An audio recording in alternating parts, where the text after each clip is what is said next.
రాజులు రెండవ గ్రంథము, రాజులు రెండవ గ్రంథము, రాజులు రెండవ గ్రంథము, 4వ అధ్యాయము, 4వ అధ్యాయము, 4వ అధ్యాయము,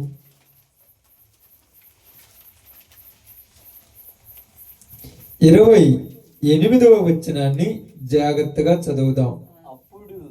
అప్పుడు ఆమె కుమారుడు కావలెనని నేను నా ఏలినవాడనైన నిన్ను అడిగితినా, నన్ను భ్రమ పెట్టవద్దని నేను చెప్పలేదా అని అతనితో మనవి చేయగా. చాలు. దేవుడి వాక్య భాగం మన మధ్యలో ఆశీర్వదించును గాక. ఆమేన్. కూడి వచ్చిన మీ అందరికి ప్రభునామములు, శుభాలు, వందనాలు తెలియజేయుచున్నాను. దేవుని యొక్క సన్నిధిలో ఉన్నటువంటి మనము దేవుని యొక్క మాటలను వినుచున్నప్పుడు జాగ్రత్తగా అవగాహన కలిగి వినాలి. ఎందుకంటే దేవుని మాట మన జీవితాలను బలపరిచేది. దేవునిలో ఉన్నటువంటి మనము అభివృద్ధిలోనికి రావాలంటే ఆయన మాట మనం వినాలి. ఆయన మాట ఎలా ఉంటుందంటే బలహీనమైనటువంటి మన జీవితాలను బలపరిచేది, వెనుకబడిపోతున్నటువంటి మన యొక్క పరిస్థితులను ముందుకు నడిపించేది దేవుని మాట. ఇక్కడ జరిగినటువంటి సంఘటన జాగ్రత్తగా మీరు బైబిల్ చదవద్దక్క, తర్వాత చదువుతారు. అంటే ఇప్పుడు చదివడానికి మళ్ళీ వాక్యం వెళ్ళారు ఏనండి. తర్వాత ఇంటికి పోయాక రాత్రి 11ంటికి స్టార్ట్ చేసి ఉదయం 5 దాకా చదవండి. తర్వాత మీరు పనికి పోండి. ఏడ కూర్చొని బైబిల్ చదవకుండా నిద్ర ఎందుకు? ఎక్కడ చదివితే బాగుండదు కదా, ఇంటికి కూడా చదవండి. ఇక్కడ జరిగినటువంటి సంఘటన ఏంటంటే మీకు ఎన్నిసార్లు చెప్పినా మీకు చరిత్రను తీసుకొచ్చి చెప్తాను నేను, మీకు అర్థం కావడానికి. వేరే వేరే చెప్పండి, చరిత్ర గురించి చెప్పుకుంటూ వస్తాను. ఇక్కడ ఎలీషా అనేటువంటి ఒక దైవజనుడు ఉన్నాడు. ఏం పేరమ్మా? ఎలీషా. ఈయన షునేము అనేటువంటి పట్టణమునకు ప్రతి రోజు, ప్రతి దినం, అంటే ప్రతి దినము కాకపోయినా ఆయా సమయాలలో సువార్తకి వెళుతూ వస్తూ ఉంటాడు. సువార్తకి వెళుతూ వస్తున్నప్పుడు ఆ పట్టణం నుంచి వెళుతూ ఉన్నప్పుడు ఆ ఊరిలో ఒక ఆమె ఉన్నది. ఆమె చూసింది, ఈయన రోజు ఇటు పోతున్నాడు, మళ్ళీ ఇటు వస్తున్నాడు, ఇటు పోతున్నాడు, ఇటు వస్తున్నాడు. ఈయనేమో సామాన్యమైన వాడు కాదు, దైవజనుడు.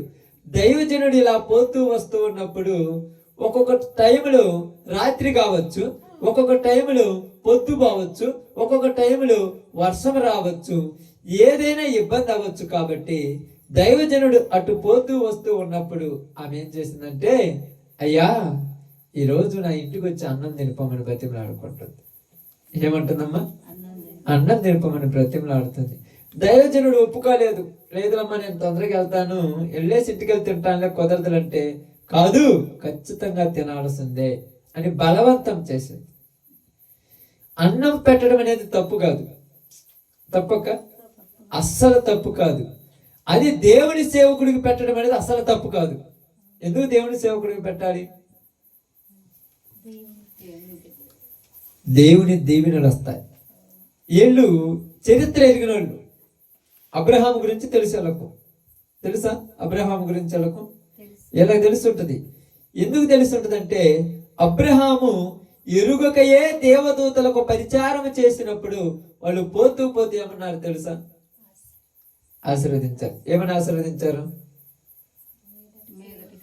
మీదటికి ఇదే టయానికి నేను మరలా వస్తాను, అప్పుడు నీ కవిగిట్లో ఒక కుమారుడు ఉంటాడని ఆశీర్వదించపోయా. సారమ్మ నవ్విందిలే, ఆ నవ్విన గురించి మనకి ఇప్పుడు అవసరం లేదులే. కాబట్టి ఎప్పుడైనా దేవుని సేవకులకు పరిచారం చేసిన కుటుంబము ఎప్పుడూ పాడైపోయినట్టు చరిత్రలో లేదు. కానీ చెయ్యటమే కష్టము జనాలకు. చెయ్యాలి, చేసిన తర్వాత ఆశీర్వాదం అనేది వద్దన్నా వచ్చేస్తుంది. ఇప్పుడు ఏమేం చేసిందంటే అక్కడ మనం చదివినప్పుడు, అక్కడ మనం చక్కగా ఆలోచించినప్పుడు, అక్కడ ఒక విషయాన్ని మనం గమనించినప్పుడు ఏం రాయబడిందంటే చూద్దాం. 8వ వచనం చూడండి. ఒక దినమందు ఎలీషా షూనేము పట్టణమునకు పోగా అతడు గనురాలైన ఒక స్త్రీ భోజనమునకు రమ్మని అతన్ని బలవంతం చేసిన కనుక అతడు ఆ మార్గమున వచ్చినప్పుడల్లా ఆమె ఇంట భోజనము చేయుచూ వచ్చెను. ఒక రోజు పిలిచింది, ఒక రోజు రమ్మంటుంది. నువ్వు ఎప్పుడైతే ఇటు వస్తావో మరిచిపోకుండా మా ఇంటి దగ్గరికి వచ్చి ప్రార్థన చేసిపోయి. నువ్వు ఇటు వచ్చిన ప్రతిసారి నువ్వు ఏ టెలివిజన్ రాని, ఏ పని మీద రాని, మా ఇంటి దగ్గరికి వచ్చి ప్రార్థన చేసి నేను నీకు ఇస్తున్నటువంటి పలహారం ఏదైనా భుజించి నన్ను ఆశీర్వదించుకోమని చెప్పినట్టుగా ఆమె చెప్పినప్పుడు ఆయన వచ్చినప్పుడల్లా అక్కడ పని చూసుకునేవాడు. వాళ్ళ ఇంటికి వెళ్ళి భోజనం చేసి వెళుతూ ఉండేవాడు. ఇలా చేసినప్పుడు అక్కడ జరిగింది చూడండి. కావున మనము అంటే అక్కడ చూడండి, కాదు 9 వచ్చిన. కాగా ఆమె తన పనిమిటిని చూసి మన యొద్దకు వచ్చుచూ పోవచ్చున్న దైవజనుడు భక్తి కలిగిన దైవజనుడు. ఎలాంటి వాడంట అంటే భక్తి లేని దైవజనులు కూడా ఉంటారు. నిజమాట చెప్పారు కాబట్టి చదువుతున్నాడు. భక్తి కలిగిన దైవజనుడు. ఎందుకు చెప్పేది భక్తి కలిగిన దైవజనుడు అని? ఆయన ప్రవర్తనను చూసి ఆమె గుర్తించి ఇతడు భక్తి కలిగిన వాడు. కాబట్టి ఇతడు వచ్చినప్పుడు పోవునప్పుడు ఇలా ఇలా కాకుండా మన మిద్దె మీద ఒక చిన్న గది కట్టిద్దాం అతనికి. అతడు ఇక్కడే ఉండి ఆ రోజు రాత్రి ఇక్కడ రెస్ట్ తీసుకొని మరుసటి రోజు వెళ్ళిపోతుంటాడు. అలా చేద్దామంటే ఓకే, నీ ఇష్టమే, నేను కాదనేదిగా. నువ్వేం బంగారం అడగలేదు, వజ్ర వైడూర్యాలు అడగలేదు. దేవుని సేవకుడు నివసించడానికి ఒక చిన్న గుడారం అడుగుతున్నావు, కట్టించే అని చెప్పాడు. అక్కడ కట్టించింది. అతడు వచ్చినప్పుడు పోయినప్పుడు ఆ ఇంటిలోకి వచ్చి భోజనం చేసేవాడు, అక్కడ రెస్ట్ తీసుకుంటున్నాడు, మరలా వెళ్ళిపోతున్నాడు. కానీ ఆయనకు ఒక డౌట్ వచ్చింది. ఎవరికి? దైవజనుడికి. అసలు ఏమై ఎందుకు మనకి ఇలా చేస్తుంది? ఎందుకు చేస్తుంది? మనం ఏమన్నా ఆమెకి ఏదో ఒకటి చెయ్యాలి, ఏదో ఒకటి చెయ్యాలని తన దగ్గర పనివాడు ఉన్నాడు. అంటే పనివాడు అంటే దాసుడు, పని చేసేవాడు కదా, కానీ శిష్యుడు. ఒక మాటలో చెప్పాలంటే గురువు దగ్గర శిష్యుడు. గెహజీని పిలిచి, గెహజీ, ఈ యొక్క స్త్రీ మనకింతగా పరిచారం చేస్తున్నది, ఏమొక మనం ఏదో ఒకటి చేయాలన్నాడు. ఏదో ఒకటి చేయాలి. రాజు దగ్గర పోయి ఈమె గురించి గొప్పగా చెప్దాము, లేకపోతే ఆమెకి ఏదైనా బహుమానం ఇద్దాం అనగానే వెంటనే ఆ శిష్యుడు ఏమన్నాడు తెలుసా? నేను చెప్పలేదు మా నిద్రపోయి పిలుస్తున్నాను. నేను నిద్రపోయాను, నేను చెబుతున్నా. నిద్రపోయాను అసలు లేపని తెలుసా? లేపకూడదు, తప్పు. వాళ్ళు ప్రశాంతంగా పోతాను, డిస్టర్బ్ చేయకూడదు నిద్రపోయేవాళ్ళు. నిజమక్క, తప్పది. ఎందుకంటే అది ఈసారి ఎప్పుడైనా ఉన్నప్పుడు అవకాశం ఉన్నప్పుడు చెప్తారే, అది కూడా సబ్జెక్ట్, దాని గురించి చెప్తాను మీకు అది. కాబట్టి ఇక్కడ చూడండి, ఇక్కడ ఏమకు మనం ఏదో ఒకటి చేయాలి, ఏదో ఒకటి చేయాలి, ఏదో ఒకటి చేయాలన్నప్పుడు ఆ పనివాడు ఒక మాట చెప్తున్నాడు. అందుకు మీకు ఇదంతా చూడండి. 11 వచ్చిన చూడండి. అతడు నీవు ఎంత శ్రద్ధా భక్తులు మా యందు కనపరిచితివి, నీకు నేనేమి చేయవలెను? రాజుతోనైనను సైన్యాధిపతితోనైనను నిన్ను గురించి నేను మాట్లాడవలెనని కోరుచున్నావా అని అడుగమని గెహజీ ఆజ్ఞయ్యగా వాడు ఆ ప్రకారము ఆమెతో అనెను. అందుకామె నేను నా స్వజనులలో కాపురం ఉన్నానెను. ఏమంటుంది?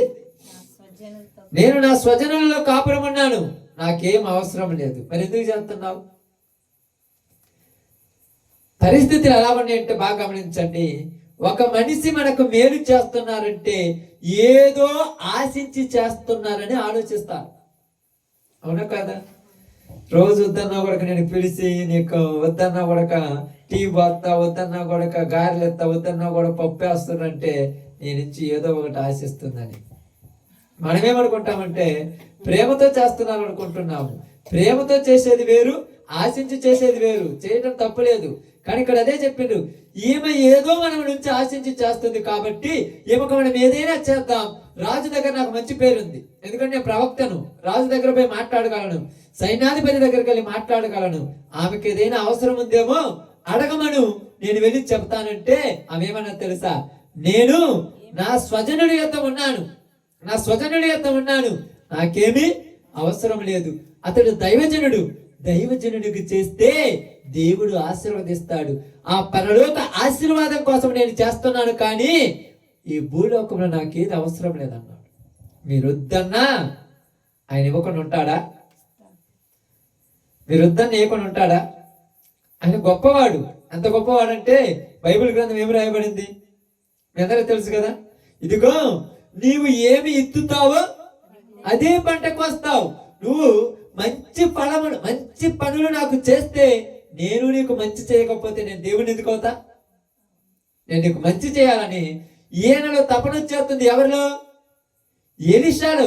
ఏంది, నాకు అసలు ఏమీ ఆశించకుండానే ఏమీ చేయకుండానే ఎంతగా నా మీద ప్రేమ చూపుతుంది, ఎంతగా నాకు ఇన్ని చేస్తుంది, ఎంతగా చేస్తుంది. ఈ కుటుంబానికి నేను ఏదైనా చెయ్యాలి, ఖచ్చితంగా ఈ కుటుంబానికి చెయ్యాలి, ఏదైనా చెయ్యాలని ఆశ కలిగి మరలా గెహజీని పిలిచి, ఏంటి అసలు ఏమొద్దనుకుంటుందా?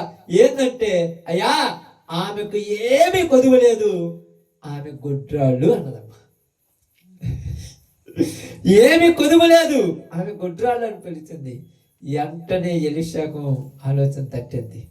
ఇదిగో రాజు దగ్గర అడిగితే రాజు దగ్గర నుంచి ఏదైనా సహాయం చేయించగలను, సైన్యాధిపతి దగ్గర నుంచి ఏదైనా సహాయం చేయించగలను, నేనైనా ఏదైనా సహాయం చేయగలను. అంటే ఎవరు చేయలేని సహాయం ఒకటి ఉన్నది, అది దేవుడు మాత్రమే చేయగలడు. ఆ సహాయం చేసే దేవుడి దగ్గర నుంచి ఏమకు ఏదైనా ఇవ్వాలి అని ఆలోచన కలిగి వెంటనే గెహజీని పిలిపించి ఏమన్నాడంటే అక్కడ మనం చదువుదాం చూడండి. ఎలీషా గెహజీ ఆమెకు కుమారుడు లేడు మరియు ఆమె పెనిమిటి ముసలివాడని అతనితో చెప్పెను. ఆమెకేమో కుమారుడు లేడు, ఉన్నటువంటి భర్త అంటే నువ్వు ఏదైనా అవకాశం ఉందన్నా అవకాశం కూడా లేదు. ఆమె పెనిమిటి ముసలివాడైపోయాడు. ఇప్పుడు మనం ఏం చేయాల్సిన పని లేదన్నాడు. తర్వాత చదువుదాం. అందుకతడు ఆమెను పిలువమనగా వాడు ఆమెను పిలిచెను. ఆమె వచ్చి ద్వారమందు నిలవగా ఎలీషా మరుసటి ఏట ఈ ఋతువున నీ కౌగిట కుమారుడుండునని ఆమెతో అనెను. ఆమె ఆ మాట విని, దైవజనుడు అయిన నా ఏలినవాడా, అలాగు పలుకవద్దు, నీ దాసురాలునైన నాతో అబద్ధం ఆడవద్దని అన్ను. ఏమంటున్నాడైనా? అమ్మా మీదటికి ఈ ఋతువు అంటే తెలుసా? ఋతువు అంటే తెలుసా? వసంత ఋతువు, గ్రీష్మ ఋతువు, మొత్తం 12 ఋతువులు ఉంటాయి. మనం నెలలు అంటాము, ఇవన్నీ మనకు గుర్తులేవు, తెలుగులో అంటాము. ఋతువు అంటే మరలా ఇదే టయానికి నేను ఇక్కడికి వస్తాను. అబ్రహాముతో ఎలాగైతే దేవుడు చెప్పాడో అదే విధంగా ఏమిటో చెప్తున్నాడు. మరలా ఇదే టయానికి వచ్చే సంవత్సరం నేను వచ్చాను, అప్పుడు నీ కవిగిట కుమారుడు ఉంటాడనగానే ఏమేమంటుంది? దైవజనుడైనటువంటి ఏలినవాడా ఏమంటున్నాడు? చదవండి అన్నమాట. అలాగ పలకొద్దు, అలాగ మాట్లాడు నాకు. ఎందుకు మాట్లాడొద్దు అన్నాడు ఇక్కడ? ఎందుకు మాట్లాడొద్దు అన్నది చెప్పండి. ఇప్పుడు మీరు జరిగేదైతే చెప్పు, జరగదు ఎందుకు? అసలు కుదిరిద్దా జరగని పని? నువ్వు ఇలాగ చెప్పి నన్ను భ్రమ పెట్టి లేనిపోని కోరికలు నాకు పుట్టించొద్దు. అసలు నా ఆలోచన లేదు. నేను దేవుడిని ప్రేమించేదాన్ని కాబట్టి, నువ్వు దైవజనుడు కాబట్టి, దేవుడు నాకు సమృద్ధి అయిన ఆస్తి ఐశ్వర్యం ఇచ్చిండు కాబట్టి, నా మేడ మీద గది ఉంచి నీకు రోజు భోజనం పెడుతున్నాడు. భోజనం పెట్టినంత మాత్రాన నన్నేదో మెప్పించటానికి, నన్నేదో గొప్పగా అనిపించటానికి నాకు ఈ మాయ మాటలు చెప్పొద్దు దైవజనుడా. నువ్వు వెళ్ళి హ్యాపీగా ఉండు, ఇది మటుకు నాకు వద్దన్నది. అబద్ధం ఆడొద్దు, అసలు పలకొద్దు అలాగా. ఎందుకు? ఏ వయసులో నాకు పిల్లలేదు, అసలు కాటికి పోయే వయసులో కడుపు రావటమా? అది కరెక్ట్ కాదు కదా. ఇది ఇంకా బాగుండదు, చూసే వాళ్ళకి నవ్వులాటం ఉండదంటే చెప్పింది దేవుడు. చెప్పింది ఎవరు? దేవుడు. నీవు దేవునిని తిరస్కరించడానికి అసలు నువ్వు ఎవరివి? దేవుడు చెప్పాడు, మీదటికి సంవత్సరానికి నీ కవుగిటి కుమారుడు ఉంటాడు, ఇదే మాసంలో నేను వస్తాను, నీ కవుగిటి కుమారుడు ఉంటాడు, అప్పుడు నువ్వు ఆశీర్వదించబడిన విషయం నువ్వు గమనిస్తావనగానే వెంటనే ఆమె ఏమన్నదంటే, అలాగ పలకవద్దు, నాతో అబద్ధము ఇంత చేసినందుకు నేను ప్రతిఫలం ఏం కోరుకోవటంలా. రోజు వచ్చి ప్రార్థనకు వచ్చి పోతున్నారు. నువ్వేమన్నా ఆశిస్తున్నావు అనుకుంటే నేనేమీ ఆశపడటంలా. నువ్వు నా ఇంట్లో అడుగు పెట్టడమే నాకు దీవెన. నువ్వు నా దగ్గరకు వచ్చి ప్రార్థన చేయటమే నాకు ₹1,00,00,000. నువ్వు నా ఇంటికి రావటమే నాకు 1,000 కోట్లు. నాకు ఇవన్నీ అవసరం లేదన్నది. కానీ నువ్వు ఏది వద్దనుకొని చూడండి, నిస్వార్థముతో నువ్వు పరిచర్య చేస్తే దేవుడు ఎలాంటి వాడమ్మా? దేవుడు ఎలాంటి వాడు? స్వార్థపరుడా? దేవుడు స్వార్థం లేనివాడు, న్యాయానికి న్యాయమే చేసేవాడు దేవుడు. బంధువులు వచ్చి ఆస్తి ఇవ్వగలరు, అంతస్తులు ఇవ్వగలరు, సంపదనివ్వగలరు, బలం ఇవ్వగలరు, ధైర్యం ఇవ్వగలరు, కావలసినవన్నీ ఇవ్వగలరు. కానీ ఇది ఇవ్వగలిగిన వాడు దేవుడు మాత్రమే. నీవు దేవుని దగ్గరకు వచ్చినప్పుడు నీ జీవితం ఇక జరగదు, ఇది వల్ల పడదు, ఇది కాదు అని ఒక నిర్ణయం నీలో ఉండొచ్చు. కానీ నువ్వు అనుకుంటున్నావు ఏమీ లేదు మరి, ఎందుకంటే ఏదో దేవుని సన్నిధికి దేవునిలో కరెక్ట్ గా ఉండాలి, దేవుని కోసం నేను ప్రయాసపడుతున్నాను అనుకుంటే నీకు కుదరనిది, నీకు వల్ల కానిది దేవుడు నీ జీవితంలో జరిగిస్తాడు. అది గుర్తుపెట్టుకో. భర్తేమో ముసలివాడు, ఆమెకేమో వయసు ఉడికిపోయింది, గర్భాశయం అనేది మృతతుల్యమైపోయింది, ఋతుస్రావం అనేది ఆగిపోయింది, ఇక పిల్లలు పుట్టరు కదా. ఎందుకు దైవజనుడా వారికి అబద్ధం ఆడి నన్ను ఏదో భ్రమలోనికి తీసుకెళ్తున్నామంటే, నేను అబద్ధం ఆడటం లేదు, కార్యము జరిగించేది యెహోవాయే. అదే మాట చూడండి. తర్వాత చూద్దాం. పిమ్మట ఆ స్త్రీ గర్భవతి అయి మరుసటి ఏట ఎలీషా తనతో చెప్పిన కాలమున కుమారుని కనెను. ఆమేన్. అసలుకి ఇది జరుగుద్దని ఊహించేదా? జరుగుద్దని ఊహించేదా? ఎందుకు జరగదు? అసాధ్యం. ఇది సుసాధ్యం కాదు, అసాధ్యమైంది. అసాధ్యం అంటానికి రుజువైంది. మొట్టమొదట ఆమె భర్త ముసలివాడు. ఆమె భర్త ముసలివాడు అయితే ఏమేమన్నా యవనస్తురాలా? ఆమె ముసలిదే. ఆమె యొక్క గర్భాశయం కూడా మృతుతలమైపోయి ఉంటది. ఆటోమేటిక్ గా స్త్రీలకు సాధారణంగా జరగవలసినవన్నీ కూడా ఆగిపోయి ఉంటాయి. ఒక రకంగా చెప్పాలంటే పెద్ద ఆపరేషన్ చేసి గర్భసంచి తీసేసారు అనుకోవడం. ఏమి లేదు ఆడ. ఏమీ లేకపోయినా, ఏమీ జరిగించకపోయినా, ఏమీ లేని ప్రదేశాల్లో అన్ని రప్పించగలిగిన గొప్ప దేవుడు మన దేవుడు. ఎడారిలో ఏమి తెప్పించాడు? నీళ్లు ఏరులై పారాయి ఎడారిలో నీళ్లు. ఎక్కడి నుంచి వస్తున్నాయి ఈ నీళ్ళు అంటే బండలో నుంచి మా దేవుడు పంపించాడని చెప్తుంది. ఎర్ర సముద్రం ఏమైపోయింది? ఆరి నేలగా మారిపోయింది. దేవుడు అలా చేయగలడు. నువ్వు నా నమ్మకం ఉండకపోవచ్చు, నువ్వు అసలు అనుకోనన్నది, నువ్వు ఊహించనది, నీకు ఏది అవసరమో నువ్వు అడగకపోయినా నీ కన్న తండ్రికి తెలుసు. నువ్వు అడగాల్సిన పని లేదు. ఏమికేది అవసరమో ఏమి అడిగిందా? ఏమి అసలు ఆశ పెట్టుకుందా? చుట్టుపక్కల అనుకోవచ్చు, ఏంది ఇలా చేస్తున్నావు, నీకు ఆశ ఉండొచ్చు. నువ్వు అడగాల్సిన పని లేదు, నువ్వు ఆశ పెట్టుకోవాల్సిన పని లేదు. నీకు ఏ టైంలో, ఏ సందర్భంలో ఏ కార్యం చేయాలని తెలుసు. ఆ టైం వచ్చినప్పుడు నువ్వు అడగకుండానే ఆయన నీకు చేస్తాడు. టైం వచ్చేసింది, గర్భంలో నుంచి బిడ్డ రెడీ అయిపోయాడు. మరుసటి సంవత్సరానికి బిడ్డ పుట్టేశాడు. అది మామూలు విషయమా? ఇప్పుడు బిడ్డ పుట్టగానే వద్దనుకుంటుందా? అదొక ఆనందం. ఆ సంతోషము చెప్పుకుంటే తీరేది కాదు. ఆ సంతోషము చెప్పుకుంటే తీరేది కాదు. ఇప్పుడు అలా ఉన్నాడు, పిల్లవాడు పెరిగి పెద్దవాడు అవుతున్నాడు. లేక పుట్టినాడు కాదు, బాగుంటది కదా అక్క సంతోషం, చాలా సంతోషం ఉంటది కదా. లేక పుట్టాడు కదా, ప్రేమ ఎక్కువైపోయింది. ఏమైపోయింది? ప్రేమ ఎక్కువైపోయింది. ఎంత ఎక్కువైపోయింది? ఎంత ఎక్కువైపోయింది చెప్పండి? ఆదివారం ప్రార్థనకు రావడానికి కూడా తిరగలేనంత అయిపోయింది. ప్రార్థన చేసుకొని కూర్చోడానికి కూడా తిరగలేనంత అయిపోయింది. పొద్దు గోకులు ఏం పని? పిల్లోడితోనే శాఖర్. అంతే కదా. చూద్దాం కిందికి చదువుకుంటున్నాడు. చూద్దాం. ఆ బిడ్డ ఎదిగిన తర్వాత ఒకనాడు కోత కోయువారు యొద్దనున్న తన తండ్రి దగ్గరకు పోయి అక్కడ ఉండగా వాడు నా తల పోయినని తన తండ్రితో చెప్పెను. అతడు వానిని ఎత్తుకొని తల్లి యొద్దకు తీసుకొని పొమ్మని పనివారిలో ఒకనికి చెప్పగా వాడు ఆ బాలుని ఎత్తుకొని తన తల్లి యొద్దకు తీసుకొని పోయాను. పిల్లవాడు మధ్యాహ్నం వరకు తల్లి తొడ మీద పండుకొని ఉండి చనిపోయన్నా. నన్నేం చేయమంటావు మరి? నువ్వేం చేస్తావు? అసలు జరగొచ్చింది.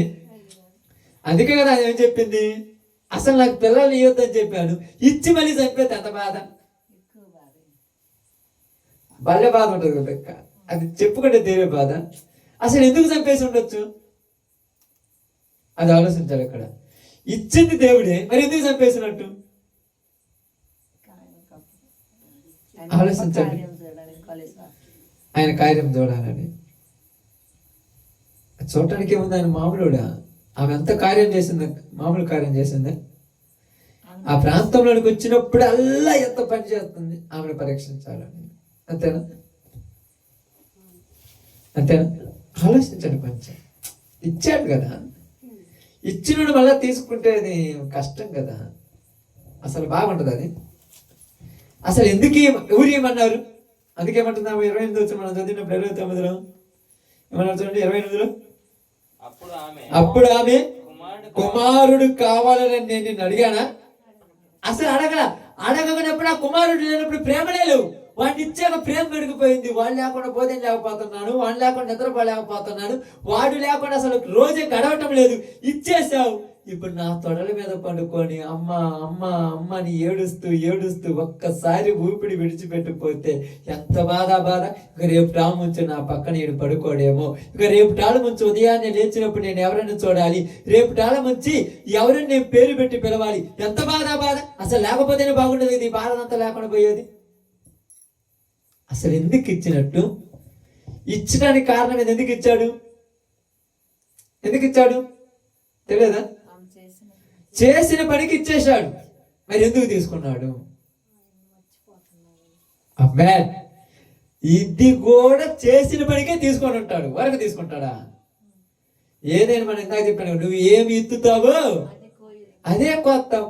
అసలు ఎందుకు ఇచ్చావు, ఎందుకు తీసుకున్నావంటే ఇచ్చిన దానికి ఒక కారణం ఉంది.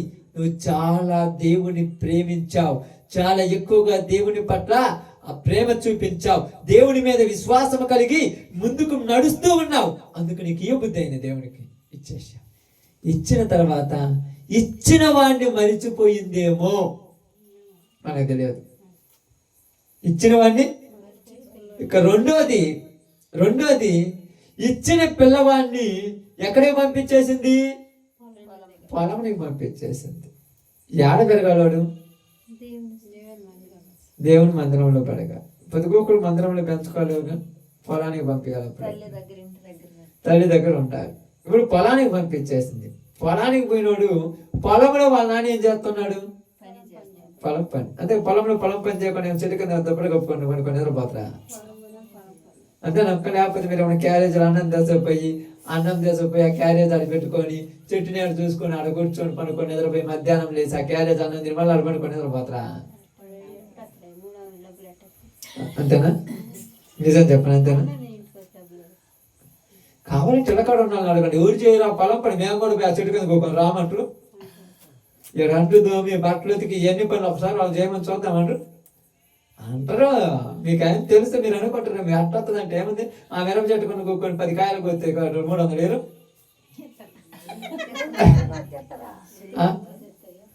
ఏనా?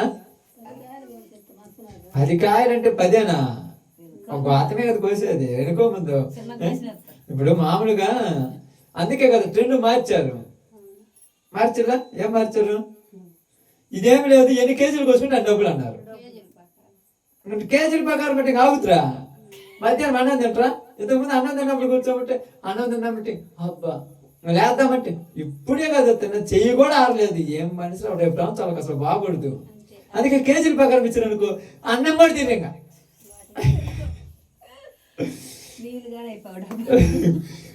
థమ్స్అప్ తాగేలోపు లేట్ అవుతుందిలే, మరి తెలియకల్లాలి కాదంటారు. మీరు అంటారు మరి ఏంది ఇప్పుడు జరిగింది చూడండి. కూలికి పోయినప్పుడు ఒక చెయ్యి ఉంటది, అదేంటి దాని అంటారు సొంత పని పోయినప్పుడు ఒక చేయి వస్తుంది. ఇప్పుడు కేజీల ప్రకారం అంటే మా చేయొచ్చులే. ఇప్పుడు చెప్పాక క్యారెట్ తీసుకొని అక్కడ చేర్చుకొని కూర్చొని నిద్రపోయినట్టు కదా అంతే. ఇప్పుడు ఏం జరిగింది ఇక్కడ? పొలం పనికి పోయింది. పొలం పనికి పోయినోడు ఎందుకు ఈ మాట చెప్పానంటే, ఇదే మాట ఎందుకు చెప్పానంటే మిమ్మల్ని ఏదో అనాలని కాదు, కానీ ఇప్పుడు ఆ సందర్భం వచ్చింది కూడా చెప్పాను. ఎందుకంటే పొలం పనికి పోయినోడు పొలం మీద పడ్డాడు కానీ పిల్లాన్ని పడుచుకోవాలి. మీకు అర్థమవుతుందా? ఇప్పుడు మీరందరూ కూడా పొలాలు వేస్తారు కదా, పిల్లోళ్ళు వస్తే చర్చిలోకి వస్తే పిల్లోడు ముద్దు పెట్టుకుంటారు, పండుకోమంటారు, ఆడిపించుకుంటారు, వాడిని బయటికి ఇంటికి తిప్పుతారు. పొలానికి పోతే వాడిని అన్న ఇరుసులోకి వచ్చి ఆడుకోకుంటారు వచ్చి, అంతే కదా. ఉద్యోగానికి పోతుంటారు, పిల్లోని వెనక మెడ కట్టుకుని ఉద్యోగం చేస్తారా? వాడు ఆడ తిరుగుతున్నప్పుడు ఆడంటే ఆడ తిరుగుతున్నాడు. వాడి కాపలా తను వెళ్ళిపోతారు తెలుసా? పని మనుషులు పెడతారు తెలుసా? ఆ పని మనుషులు పెట్టినప్పుడు ఆ బురదలో ఏడాడు బొరిలాడు వస్తుంటాడు. ఏంటంటే పొద్దున అనకపోయి ఇప్పుడు దాకా వచ్చి నువ్వు ఏం చేస్తానంటే నేను పనికి పోతాడు. ఏంటంటాడు? అంతే కదా మనం చెప్పేది. వాడే ఏడవ దిగు బతుకుతాడులే. చర్చికి వచ్చినప్పుడు మాత్రమే పిల్లల మీద ప్రేమ వచ్చేస్తుంది. నాకు తెలియదు ఎలాకేంతో అస్సలు వదలరు, అస్సలు పక్కన పెట్టుకుంటారా వదలరు. ఇంక వాడిని లాలించడము, వాడిని ఆడించడము, వాడిని పాడించడము, అబ్బో ఇంక మామూలు ప్రేమ అనిపిస్తుంది. ఒక చూస్తే ఏంది రెట్ట తయారైపోరు జనాలు అనిపిస్తుంది. మరి ఉద్యోగం పోయినప్పుడు ఏ కుక్కలు ఎత్తుకుంటాయో, ఏ నక్కలు ఎత్తుకుంటాయో, ఏ చెట్టు కింద ఉంటాడో, ఏడ తిరుగుతుంటాడో, అప్పుడు కుక్క గలవదా? అప్పుడేం పడవదా? అంటే నేను అనాలనలే. పొలం పనికి పోయినోడు ఏం చేస్తున్నాడు? పిల్లోడు కూడా పడుచుకోకుండా పని చేస్తున్నాడు. పిల్లోడు వచ్చి నానా నానా తల తిరుగుతుంది, నాన్న తల తిరుగుతుంది, నాన్న తల తిరుగుతుంది అంటే తలలేదేం లేదు పని చేసుకుంటాడు. నీ బాగాలేదు నాకు అంటారా? అంటారా? ఇప్పుడు అని అంటారా? గుర్తు తెచ్చుకోండి అంటారు. ఏడుతుంటారు నేను వస్తాను. ఇంటికాడ కూర్చుంటే ఇద్దరం కూర్చొని గడ్డి తినాలి. ఇంటికాడ కూర్చో, నేను పనికి పోయొచ్చు, నాకు ఏమనమంటావు. పనికి పోయేటప్పుడు అడ్డం కాడు పిల్లోడు. మిగతా టయాల్లోని పిల్లలు మనకు ప్రేమ వచ్చేది. అప్పుడు అంటారు, అప్పుడప్పుడు అంటారు, ఏమంటారు తెలుసా? మీకుంటే తెలుస్తుంది. ఏంటిది? నువ్వు పనికి పోయినప్పుడు కూడా ఉంటే తెలియాలిగా. మరి ఆ పనికి పోయినప్పుడు కూడా ఎంటేసుకొని పోవాలిగా. మా చర్చిలలోకి వచ్చినప్పుడే ఇటు పక్క ఒకళ్ళు, అటు పక్క ఒకళ్ళు, అటు పక్క ఒకళ్ళు వాళ్ళకు బొమ్మలు ఇవ్వటం, ఇలా ఆడించడం నాకు అనిపిస్తుందో ఇలాగ తలపోయే రోజు దగ్గర పడి అనిపిస్తుంది. నా తలపోయింది నా తలపోయింది అంటే రే పన్నెండు ఇట్లా ఏంది? నేను పన్నెలు కట్టుకుంటున్నాను, పొలం చూసుకుంటున్నాను, ఈడు గోడ చేస్తున్నాడు, ఇంటికాడ పోయి వాళ్ళమ్మకి ఇచ్చిరప్పు. తలపోయినంటే ఎంత సిచ్యువేషన్ అది, ఎంత సిచ్యువేషను. పిల్లోడు చచ్చిపోతున్నాడన్నా పొలాన్ని విడిచిపెట్టి రావటంలా. అది గుర్తు చేయడానికి మీకు అంతా చెప్పింది. పొలాన్ని విడిచిపెట్టి రావటం లేదంటే పొలం మీద అపలార్చన పడింది. ఎవరు ఎట్లా చెప్తే నాకెందుకు, ఎవరు ఎక్కడ చెప్తే నాకెందుకు, పొలం మీద అపలార్చన కదా. ఇప్పుడు అక్కడ బాగా గమనించి ఆలోచించండి.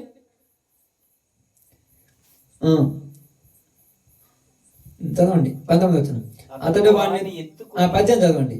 ఆ బిడ్డ ఎదిగిన తర్వాత ఒకనాడు కోత కోయువారి యొద్దనున్న తన తండ్రి దగ్గరకు పోయి అక్కడ ఉండగా ఏం చెప్తున్నాడు? ఆ నాన్న కోత కోపిస్తున్నాడు.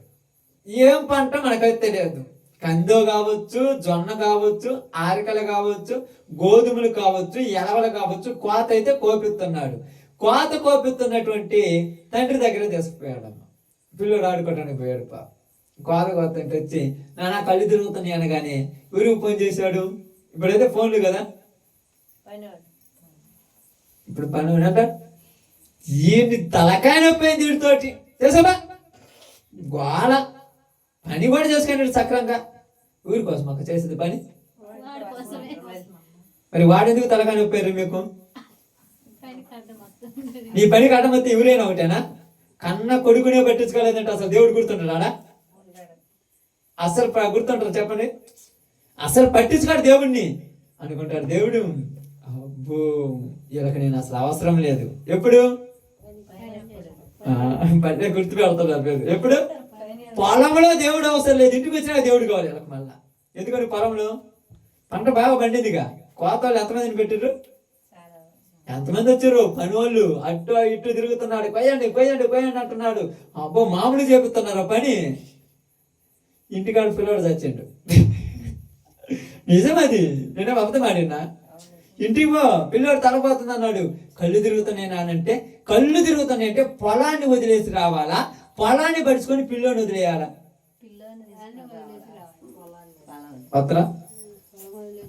వత్తరా ఈ రోజుల్లో? వాళ్ళందరినీ పక్కన పెట్టి నువ్వు వత్తవా? వత్తరా? ముఖ్యమైన పనిలో ఉన్నాను, ఒక 500 ఎత్తాను, పోయి హాస్పిటల్ చూపించరాపో, అంతే కదా కనేది. ఒక 500 పంపిస్తాపో. నువ్వు దేవుడి పనిలో ఉన్నప్పుడు కళ్ళు తిరుగుతానంటే, కళ్ళు తిరుగుతానంట పాస్టర్ గారు, కళ్ళు తిరుగుతున్నాయి, నీ ప్రార్థన నువ్వు తలకాను తర్వాత హాస్పిటల్ పోతా. ముందు దేవుడి ప్రార్థన నుంచి మాత్రం వెళ్ళిపోతావు, పనిలో నుంచి వస్తావా? బాగా ఆలోచించండి. ప్రార్థనలో ఎవరున్న పిల్లోడు ఏడ్చిండా, ఓయమ్మ ఏడ్చిండు, ఓయన్న ఏడ్చిండు, ఎందుకు ఏడ్చిండు? నువ్వు పరుగో బయటికి. మరి పని దగ్గర నుంచి పిల్లోడు నాకు ఏడవకుండా నవ్వకుండా గింతకుండా కందకుండా ఉంటాడా? వాడే ఏడుతూ పడుతూ వాడే పెద్దోడు అవుతాలే. మరి ప్రార్థన కాడ కూడా అలాగే అనొచ్చుగా, అలా అనొచ్చుగా. మరి పొలం దగ్గర పోతే ఏది గుర్తురాదు. ఇంటికాడ కుక్క ఉందా, లోపల నక్క ఉందా, పొయ్యి మీద పాలు ఉన్నాయా, పొంగిపోయినాయా, పెరుగైనా ఏది గుర్తురావు. ప్రార్థనకు పోతే అన్నీ గుర్తొస్తాయి. 5 గంటలకు పోయినప్పుడు తాళం వేసినా వేయలేదు, గుర్తొద్దామా? మంచం ఎత్తిందే ఎత్తలేదని గుర్తొస్తుందా? అసలు ఉంటుంది. మరి ప్రార్థనకు రాగానే ఈ బైబిల్ ఇక్కడ పెట్టేసి ఎమ్మటి 2 నిమిషాలు ఏంటంటే తాళం వేసినా లేదో చూసేస్తా, గ్యాస్ ఆపినా లేదో చూసేస్తా. అంటే ప్రార్థన ఎలాంటిది? టైం పాస్ అయిపోయింది జనాలకు, అందుకే దేవుడు కూడా ఇలా ఆశీర్వాదాలు అట్లా. పని ఎలాంటిది? టైం పాస్ కాదు, ఇంట్రెస్ట్ పెట్టి చేస్తున్నారు పని. ఎంత ఇంట్రెస్ట్ తెలుసా? ఎంత ఇంట్రెస్ట్ తెలుసా? ఇంటికాడోళ్ళు ఫోన్ చేసి, ఇదిగో ఏదో ఇబ్బంది అవుతుంది తొందర రమ్మంటే, ఏం నేను లేకపోతే అసలు ఒక రోజు కూడా బతికేటట్లేరే. అబ్బో ఏం లేకపోతే బతకరా? ఇప్పుడు అందరూ అనుకుంటారు, చాలా మంది ఎవరు కూడా, అప్పుడప్పుడు నేను కూడా అమ్మాయి చెప్తాను, ఏదో అసలు నేను లేకపోతే 2 రోజులు కూడా బతకమంటే, ఇదంతా ప్రేమ. లేని వాళ్ళందరూ బతకటంలా? ఇది నిజం కాదు, భ్రమలో బతికేస్తున్నాం మనందరం కూడా. చూడండి అక్కడ అదే రాయబడింది. ఏం రాయబడింది? నా తలపోయిన అంటే అర్థం ఏమిటి? తల తిరుగుతుంది. అప్పుడప్పుడు తిరుగుతుందిగా మీకు తల? ఎప్పుడు తిరిగిందా? తిరిగినప్పుడు ఏం చేస్తారు? తిరిగినప్పుడు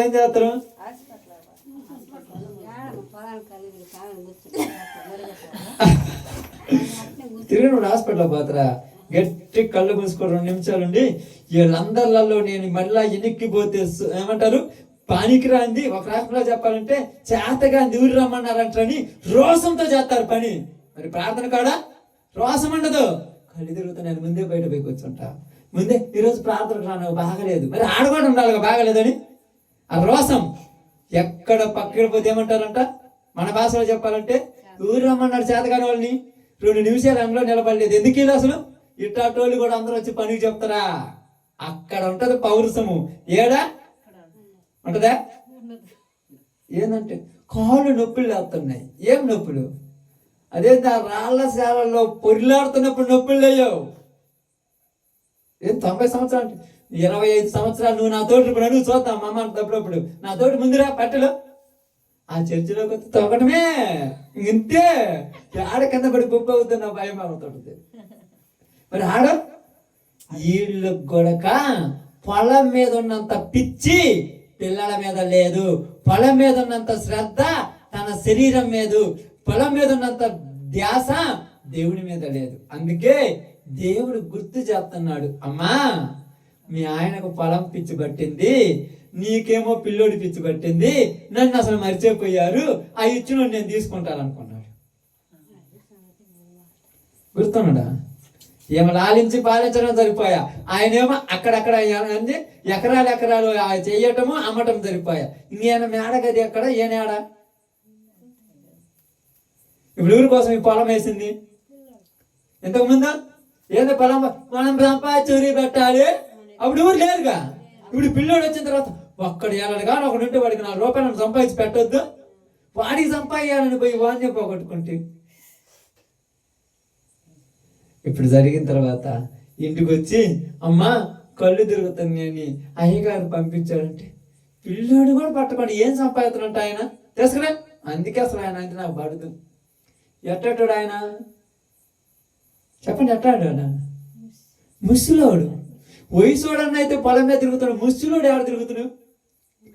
ముసలోడైనా కూడా కాపలాచంలో తగ్గవు తెలుసా? తగ్గుతాయా? రేపో మాపో కర్ర పట్టుకొని నడుస్తున్న మా నాన్న అంటాడు, చచ్చిపోయే ముందు రోజు కూడా ఒకసారి పొలం కాడి తీసుకుని చూసి వస్తాను అంటాడు. అంటే ఏముంది చూడటానికి? సంపాదించడం ఇంక చాలదు. ఇంకా చివరికి పోయేటప్పుడు ఏమైనా తీసుకుపోతారా? ఏముండదా? మరి ఏమి లేని ఇప్పుడు ఎందుకు అంత అప్రాచన? ఏమడతాను అందరూ తెలుసు ఎందుకు అంత అప్రాచన? మరి తినటానికి కావద్దు కదా అంటారు, తినటానికి అది అని ఏం లేవా? కానీ మీ ఇక్కడ చెప్పేది ఏంటంటే దాని మీద ఉన్న శ్రద్ధ దేవుని మీద లేదు. అది అందుకే కదా అడ్డం ఎక్కడ మనుషులకి పిల్లలు కానీ భార్య కానీ భర్త కానీ అడ్డం ఎక్కడ? పనికాడే. ఎక్కడ ఉండరు అడ్డం. ఫోన్ అప్పుడు వచ్చింది అనుకో, నేనేమన్నా షికారుకు వచ్చిన్నా పని కాదు అంటే అంతే. మళ్ళీ ఫోన్ చేస్తే తాడ తీస్తుంది.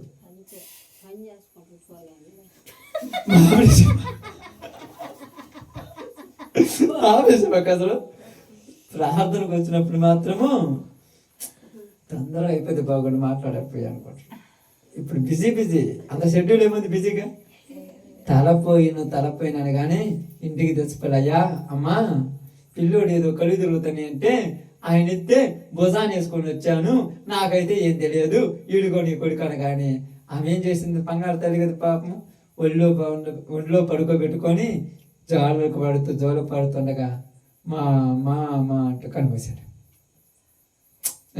అంతే, ఇంకా అన్నలేదు ఏమన్నలేదు. ఇప్పుడు ఆ పనాలు పెట్టిండు చూడు, ఆ డబ్బులు తీసుకొచ్చిన బతుకుతుడా? ఈ లక్షలు ఏమైనా తీసుకొస్తే బతుకుతుడా? ఈ కోట్లు ఏమైనా తీసుకొస్తే బతుకుతుడా? ఈ పిల్లవాడు పోయిన తర్వాత ఇంకా ఏమి గుర్తురాక వెంటనే ఏమంటుంది చూడండి, అక్కడ చదవండి. అప్పుడు ఎంత మాట అంటే మాట చూడండి. అప్పుడు ఆమె కాదు 21 వచ్చిన అప్పుడు ఆమె పిల్లవాడిని దైవజనుని మంచం మీద పెట్టి కాదు ముందు మాట చూడండి.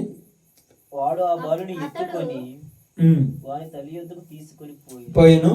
పిల్లవాడు మధ్యాహ్నం వరకు తల్లి తొడ మీద పండుకొని ఉండి చనిపోయాను. అప్పుడు ఆమె పిల్లవాడిని దైవజనుని మంచం మీద పెట్టి తలుపు వేసి బయటకు వచ్చి ఒక పనివానికి ఒక గాడిదను నా యొద్దకు పంపుము, నేను దైవజనుని యొద్దకు పోయి వచ్చేదనని తన పెనిమిదితో అనగా అతడు ఏమంటున్నాడు తెలుసా? ఈరోజు అమావాస కాదే, ఈరోజు విశ్రాంతి దినం కాదే, ఇప్పుడు ఎందుకు ప్రార్థన కాడికి? ఇప్పుడు ఎందుకు? సమస్య నీకు చెప్పంత తీరిక లేదు నాకు. ఎందుకు ఒకవేళ ఇదిగో పిల్లోడికి అట్ట అయిపోయిందంటే ఇప్పుడు చచ్చిపోయినాక ఆయన ఏం చేస్తారని నన్ను కూడా బాగా పెడతాను. పిల్లోడు కళ్ళు తిరుగుతున్నాయి బాగలేదంటేనే పొలం నుంచి ఇంటికి రాడా? నువ్వు దేవుడి మీద ఏం శ్రద్ధ ఉంటుంది? అందుకని ఏమన్నా చూడండి, ఈరోజు అమావాస్య కాదే, ఈరోజు విశ్రాంతి దినము కాదే, అతని యొద్దకు ఎందుకు పోవుదు అని అడుగగా ఆమె నేను పోవుట మంచిదని చెప్పి అది ఎన్ని సమస్యలున్నా, ఎన్ని ఇబ్బందులున్నా, ఎన్ని కష్టాలున్నా, ఎన్ని బాధలున్నా, ఎన్ని వేల కోట్ల పనున్నా దేవుని దగ్గరకు పోవటము మంచిది. అవన్నీ పక్కన పెట్టి ఇక్కడికి రావాలి. ఎందుకంటే నీ జీవితంలో కోల్పోయింది నీకే తెలుసు, ఇంకెవరికి తెలియదు. ఏమో కోల్పోయింది ఏమకే తెలుసు? భర్తకైనా తెలుసా? భార్యకైనా తెలుస్తుందా? ఎవరి బాధ వాళ్ళకి తెలుసు. ఇప్పుడు నేను పోవటం మంచిది, అదే నేను పోలేదా చాలా ఇబ్బంది అవుద్ది. నేను పోయి వస్తానని కానీ ఆయన ఏం చెప్పలేదు. వెంటనే ఓకే పోయి రమ్మని కానీ గాడిద గంతలు కట్టించి తాను ఎక్కి తన పనివాడితో శీఘ్రముగా తోలుము, ఏంటంట తొందరగా తోలుము. ఎప్పుడు తొందరగా తోలమంటుంది? ఎక్కడికి పోవటానికి? దైవజనుని దగ్గరికి పోవటానికి తొందర. మరి మనకి ఎక్కడికి పోవటానికి తొందర? నేను అన్నాక ఆల్రెడీ 5:30 అయిపోయింది, 6 అవుతుంది, నీకు తొందరపడి. అప్పుడు పంచర్ పడింది నాకు భయకుంటా చూడు, ఇక తాట తీసారు అతను. తొందర రాత్రి తొందర ఉందా? పావచ్చులే, పాటలు పాడుతుంటాడులే, పావచ్చులే. ఇక్కడ తొందర లేదు. ఎందుకంటే మంచిది జరగాలంటే ఏం చేయాలి? తొందర ఉండాలి. తొందరగా దేవుని దగ్గర పోవాలి, తొందరగా. ఎందుకంటే ఆమెకు తెలుసు ఆ బాధ. నీకేం తెలుసు అమ్మా? నీ సమస్య నీకు తెలుస్తుంది. ఆమెకు తెలుసు, కుమారుడు చనిపోయాడు. ఎంత బాధ తెలుసా? తెలుసు ఎంత బాధ. నిజంగా లేక లేక వృద్ధాప్యములో ఒక కుమారుడు పుట్టి ఆ కుమారుడు చనిపోతే ఆ తల్లికి తెలుస్తుంది ఆ బాధ. ఒట్టోళ్ళకి ఏం తెలుస్తుంది? నీ కుటుంబ సమస్య నీకు తెలుసు, నీ ఇంట్లో ప్రాబ్లమ్స్ నీకు తెలుసు, నీకున్న ఇబ్బందులు నీకు తెలుసు. వేరే వాళ్ళకి తెలియదు. వేరే వాళ్ళ కోసం నువ్వు బ్రతకాల్సిన అవసరం లేనే అంటుంది. తొందరగా పోనీయమంటుంది. ఏందమ్మా తొందరగా తొందరగా పోవాలి, అర్జెంటుగా వెళ్ళాలి, అర్జెంటుగా వెళ్ళాలి, త్వరగా పంపించండి, తొందరగా శీఘ్రముగా తోలుము. నేను నీకు సెలవిచ్చితేనే గాని నిమ్మలముగా తోలవద్దు. తొందరగా వెళ్ళిపోయి కన్ను మీద తెలకుండా అమ్మంటాడు. ఏదంత తొందరపోతున్నావు? అప్పుడప్పుడు అంటాడు పాపం. ప్రసాద్ ఆఫ్టర్ తీసుకొని వస్తుంటే ప్రసాద్కి నిజంగా ప్రార్థన స్టార్ట్ అయినప్పుడు టైం చుట్టమే ఆలస్యము, తొందరపడతాను. అంత తొందరైన ప్రసాద్ అంటుంటారు వెనక్కి ఎత్తేసినప్పుడల్లా. అదే వాళ్ళ అమ్మ ఇంటికి పోతాను అనుకో, ఏంది అసలు ఇది అద్దలు బందా లేకపోతే అది నడిచిపోయినా పోయేది అన్నాడు కదా. తొందరగా వాళ్ళు అంటారు రామ్మ అంటారు, పోయి చూసేది బతుకు అడుగుకునేది కదా. కానీ ఇది అట్ట కాదుగా. త్వరగా. ఎందుకు? మంచి జరగాలి. చెడుగా జరగాల్సింది మంచి జరగాలి. నా జీవితంలో ఏమి కోల్పోయానో ఎవరికి తెలియదు, నాకు తప్ప. నీ జీవితంలో ఏమి కోల్పోయావో నీకు తప్ప ఎవరికి తెలియదు. ఎవరి కోసమో నువ్వు ఆలోచిస్తే కోల్పోయిన దాన్ని మరలా పొందుకోలేవు. అది గుర్తుపెట్టుకోండి. మనుషులందరి గురించి ఆలోచిస్తున్నావు. భార్య భర్త గురించి, భర్త భార్య గురించి, తల్లిదండ్రులు పిల్లల గురించి, పిల్లల తల్లిదండ్రుల గురించి ఆలోచించి నువ్వు కోల్పోయిన దాన్ని మరలా పొందుకోలేవు. అది పొందుకోవాలంటే దేవుని దగ్గరికి వెళ్ళాలి. ఇప్పుడు దగ్గరికి వెళ్ళేసి ఆమె రాగానే ఎలీషా దూరం నుంచి చూసి ఆమె సునేమిరాలట్టుంది, ఏంది వస్తుంది, అసలు ఎందుకు వస్తుంది అనగానే, ఏదో వస్తుంది అనగానే నువ్వు తొందరగా వెళ్ళి నీ కుమారుడు క్షేమముగా ఉన్నాడా అని అడగమన్నాడు. చూడండి అక్కడ అదే మాట రాయబడి, నీవు ఆమెను ఎదుర్కొనుటకు పరుగున పోయి నీవును నీ పెనిమిటియు నీ బిడ్డయు సుఖముగా ఉన్నారా అని అడగమని తన పనివాడైన గెహజీతో చెప్పి పంపెను. అందుకు ఆమె సుఖముగా ఉన్నామని చెప్పాను. ఏమని చెప్పింది? ముగ్గురు బాగున్నాం. ఎందుకు? నీతో చెబితే ఏమో సమస్య తీరుద్దా? దారిలో చెప్పదొక్కలే చెప్పుకోవడం కష్టాలు. నన్ను ఒక్కరోజు పదార్థంగా ఇంట్లో కూకోనిరయ్యా. మా అత్త ఎప్పుడు గుడి కావటమే, మా మామ ఎప్పుడు అది అంటమే, నా భర్త ఎప్పుడు అంటాం. ఇలా అందరూ చెప్పుకున్న సమస్యలు తీరుతాయా? ఇప్పుడు ఏం చెప్పుకుందా? నేను బాగున్నాడు, నా భర్త బాగున్నాడు, నా బిడ్డ బాగున్నాడు, ఇప్పుడు ఇబ్బంది ఏం లేదు. నేనైతే దైవజన్ దగ్గర పోవాలి. త్వరగా పోగానే ఎమ్మటే చూడండి అక్కడ ముందుకు చదువుకుంటాను. పిమ్మట ఆమె కొండ మీద ఉన్న దైవజనులకు వచ్చి అతని కాళ్ళు పట్టుకోనేనో. అది ఎక్కడ ఏ సందర్భంలో ఎవరి దగ్గరికి వస్తే సమస్య తీరుద్దో వాళ్ళ దగ్గరికి రావాలి. ఒట్టుటో దగ్గర పోతే నిన్ను నన్ను పాడు చేస్తారు. పిల్లోడు చచ్చిపోయాడని గహజీ చెబితే ఏమంటాడు? నేను చెట్టును వాసుకొచ్చుకున్నా, వచ్చాడు పోయాడు, నీకెందుకు అంతే. ఇంకేం మాట్లాడలేడు. కానీ ఒట్టుటోళ్ళ దగ్గర చెప్పకూడదు, కరెక్ట్ అయిన వాళ్ళ దగ్గర పోయింది. దైవజనం దగ్గర పోయి కాళ్ళు పట్టుకొని ఏడుస్తూ ఉంటే ఇప్పుడు గహజీ వచ్చి కాళ్ళు తీసుకొని ఆమెను పక్కకు లాగాలనుకుంటే ఆమెను ఇబ్బంది పెట్టద్దు. ఆమెకేదో జరిగింది, అది దేవుడు నాకు తెలియచేయలేదు. ఎందుకని తెలియజేయలేదని చూడండి. చదవండి అన్నమాట. చదువు. యెహోవా మరుగు చేసెను, ఆమె జోలుకు పోవద్దని వానికి ఆజ్ఞ ఇచ్చాను. దేవుడు నాకు మరుగు చేశాడు. ఎందుకు మరుగు చేసి ఉంటాడు?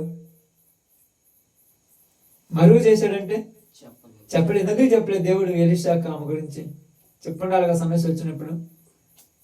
అంటే బాగా ఆలోచించండి. ఈమె ఎలీషాకు ఈమెకు దేవుడికి మధ్య ఉన్న సంబంధం దూరం అయిపోయి ఉండొచ్చు. అందుకే కదా కొన్ని రోజులు అంటారు, ఈ మధ్య మా ఇంట్లో నాకు తెలియదే, నువ్వు ఎక్కడో ఉన్నావు, నీకేం తెలుస్తుంది? అప్పుడప్పుడు దేవుని సేవకులతో దేవునితో సంబంధం తెంపుకుంటే అది చాలా భారం, తెప్పుకోకూడదు. దాన్ని రోజు రోజుకి ఏం చేయాలి? బంధాన్ని బలపరుచుకోవాలి. ఈ విషయం నాకు దేవుడు ఎందుకో మరుగు చేసినాడు. కాబట్టి ఇప్పుడు అంటున్నాడు, ఏమైంది అని అడగకముందే ఆమె కాళ్ళు పెట్టుకొని ఏడుతాడు. నేనేమన్నా కుమారుడు కావాలి నిన్ను అడిగానా? నేను అడగలేదు. మరి నన్ను చెప్పిన కుమారుడు కావాలని నిన్నేమైనా అడిగితినా? నన్ను భ్రమ పెట్టవద్దని నేను చెప్పలేదా అని అతనితో మనవి చెయ్యగా, నేను అడగలేదు, అప్పుడే చెప్పాను నన్ను భ్రమ పెట్టవద్దు, ఎందుకంటే ఈ ప్రేమలు 4 రోజులు ఉండిపోతాయి, తర్వాత నేను తట్టుకోలేను. ఇప్పుడు ఏం చేయాలనగానే వెంటనే ఆమె అంటున్నాడు, ఇదిగో గెహజీని పిలిచి పనివాడిని నీ దండం తీసుకొని వెళ్ళి అతని ముఖం మీద పెట్టుము. నీకు ఎవరు ఎదురొచ్చినా ఎవరికి వందనాలు చెప్పొద్దు, ఎవరితో ఏం మాట్లాడొద్దు, ఎవరికి నీ యొక్క చెయ్యిని అందించొద్దు, ఆ కుమారుని యొక్క ముఖం మీద పెట్టుము అనగానే వాడు తీసుకొని వెళుతుంటే ఆమెను రా అంటే, నువ్వు వచ్చేదాకా నేను వెళ్ళను. ఆమేన్. నువ్వు రావాలి, ఎందుకంటే నువ్వు నా ఇంటికి రాక చాలా రోజులైంది, అందుకే నా ఇంటిలో ఏదో జరగకూడని కార్యం జరిగి ఉండొచ్చు, నువ్వు రావాలి నా ఇంటికి. నువ్వు రమ్మనగానే వెంటనే ఎలీషా ఆమెతోటి ఇంటికి వచ్చి, కుమారుడు ఎక్కడున్నాడు అనగానే, నీ మేడ గదిలో ఉన్నాడు వెళ్ళమనగానే ఆయనకి వెళ్ళేసి మంచం మీద ఉన్న కుమారుని చూసి వానితో దేవుని ప్రార్థించి, అక్కడ కొన్ని సంఘటన జరిగింది, అదంతా మనకు అవసరం లేదు, చేయగాని వెంటనే దేవుడు వాడి ప్రాణమును వానికి మరలా ఇచ్చెను. ఇప్పుడు ఆమెకు ఆ కుమారునిచ్చి 27 వచనం అంతటా 36 నుంచి, అప్పుడు అతడు గెహజీని పిలిచి ఆ సునీమీరాలుని పిలుచుకొని రమ్మనగా వాడు ఆమెను పిలిచెను. ఆమె అతని యొద్దకు రాగా అతడు నీ కుమారుని ఎత్తుకొనమని ఆమెతో చెప్పాను. అంతటా ఆమె లోపలకు వచ్చి అతని కాళ్ళ మీద సాష్టాంగపడి లేచి తన కుమారుడిని ఎత్తుకొని పోయాను. చూడండి ఎంత సంఘటన. చనిపోయిన కుమారుడు మరలా బతికాడు. అసలు పిల్లలే పుట్టాడు అనుకున్న ఆమెకు పిల్లలు పుట్టారు. పుట్టినటువంటి తర్వాత ఎలీషాను మర్చిపోయి ఉండొచ్చు, దేవుడిని మర్చిపోయి ఉండొచ్చు, కానీ ఆమెకు మరలా కుమారుడు చనిపోయిన తర్వాత అర్థమైంది, ఎవరు బ్రతికించలేడు, బ్రతికించేది ఇచ్చినటువంటి దేవుడే. ఆయన దగ్గరికే పోయి బతిమలాడుకోవాలి. వీళ్ళందరూ బతిమలాడుకుంటే ఉపయోగం ఉందా? ఈరోజు మీ బాధ ఎవరికి చెప్పుకుంటారు? అందరూ చెప్పుకుంటారు కదమ్మా, దేవుడికి తప్ప. దేవుడికి అసలు చెప్పుకోరు. టైం ఆడుంది దేవుడికి చెప్పుకోవటానికి. చెట్టు కింద కూర్చుంటే అందరికి చెప్తావు, ఇట్టాటోడు నా భర్త, ఇట్టాటోడు నా భార్య, ఇట్టాటోడు నా కొడుకు, ఇలాంటి వాళ్ళు మా అత్త మామలు అందరూ చెప్పుకుంటా. దేవుడితో ఈ రోజైనా ఒక అరగంటతో కూర్చొని చెప్పావా? మోకాళ్ళ మీద కూర్చొని ఒక అరగంట ప్రార్థన చేస్తే కదా అంత చెప్పుకోవడానికి సమస్యలు. వాళ్ళు ఎట్టన్నారు, వీళ్ళు ఎట్టన్నారు, ఏమైనా ఎంతమంది అని ఉంటారు. మన వాళ్ళని ఒక లెక్క, జీవితాంతం ఏమైనా అని ఉంటారు. ఎంత సంపాదించుకొని ఏం చేసుకోను, ఎవరికి పెట్టుకుంటుంది ఎన్నో అని ఉంటారు. కానీ ఎక్కడ బాధపడలా, దేవుడితోనే చెప్పుకుంటుంది సంభాషణ. ఈరోజు నీతో నాతో చెప్పిన ఒక విషయం ఏంటంటే, దేవుడు గొప్పవాడు, సంతోషాన్ని ఇస్తాడు. ఆ సంతోషాన్ని ఇచ్చినప్పుడు సంతోషాన్ని బట్టి ఇచ్చినోడిని మర్చిపోతే మళ్ళా నేను ఉన్నానని గుర్తు చేస్తాడు. ఆ గుర్తు చేసినప్పుడు మళ్ళా మర్చిపోయామనుకోండి, అది అసలు అక్కడ గుడిచిపెట్టడం మా పిల్లలు పాపం. కానీ ఆమె మర్చిపోయిందా? చనిపోయినాడని ఏడ్చిందా? బాధపడలేదు. ఎవరి దగ్గర పోవాలో అక్కడికి వెళ్ళి ఆయన దగ్గరికి పోగా ఆయన వచ్చి చనిపోయిన కుమారుని మరలా తిరిగి ఆమెకు అప్పగించాడు. కాబట్టి ఈరోజు మనందరం నేర్చుకోవాల్సింది ఏంటంటే, మన జీవితంలో దేవుని మనం నమ్ముకుంటే, దేవునిలో మనం కరెక్ట్గా ఉంటే, దేవునికి నచ్చినట్టుగా మనం బ్రతికితే, మనకు ఏది కొదువుందో అది దేవుడు తీరుస్తాడు. ఇది మొట్టమొదటిది. రెండోది, దేవుడు మన కొదువు తీర్చిన తర్వాత దేవుడిని మర్చిపోతే ఇచ్చిన దాన్ని మళ్ళా తీసుకుంటాడు. అది గుర్తుపెట్టుకోవాలి. ఈరోజు దేవుళ్ళలోనికి వచ్చిన తర్వాత నిజంగా నాకు అప్పుడప్పుడు అనిపిస్తుంది, ఒకప్పుడు మేము నివసిస్తున్నటువంటి మా గృహంలో గట్టిగా వానొత్తే నైట్ నిద్రపోవటానికి ఉండదు. ఒక పక్క పొగాకు, ఒక పక్క మేము ఇంతే, ఈ ముగ్గురు కూర్చున్నంతలోనే మా అక్కోళ్ళు మా బావోళ్ళు అందరూ తింగానే కూర్చుండే వాళ్ళం నైట్ అంతా. ఎప్పుడైతే నేను దేవుణ్ణి నమ్ముకొని సువార్త కొరకు వచ్చానో, ఈరోజు ఎంతమంది వచ్చి కూర్చున్నా కూడా, పడుకున్నా కూడా తరగనంత వచ్చారు. అది దేవుడు. ఇచ్చాడని దేవుని మర్చిపోయామా? ఇచ్చినోడు తీసుకోవడం పెద్ద లెక్క కాదు. ఆస్తి మీకు సంపద ఇస్తాడు, డబ్బులు ఇస్తారు, బాగా పంట బాగా పండుద్ది. పంట పండిందని దేవుని మర్చిపోయారా? ఇచ్చినోడు తీసుకోవడం పెద్ద లెక్క. కాబట్టి మీ అందరికి ఒక విషయం చెప్తున్నాను, గొప్పవాడు దేవుడు, నీ కొదువులు తీర్చగలడు. నీ జీవితంలో ఎవరి దగ్గర తలదించుకోకుండా తలెత్తి తట్టు నిలబెట్టగలడు. అలాంటి భాగ్యం దేవుడు మనకును మన కుటుంబాలకు అనుగ్రహించును గాక. అందరం కూడా తల వంచండి, ప్రార్థన చేసుకుందాం.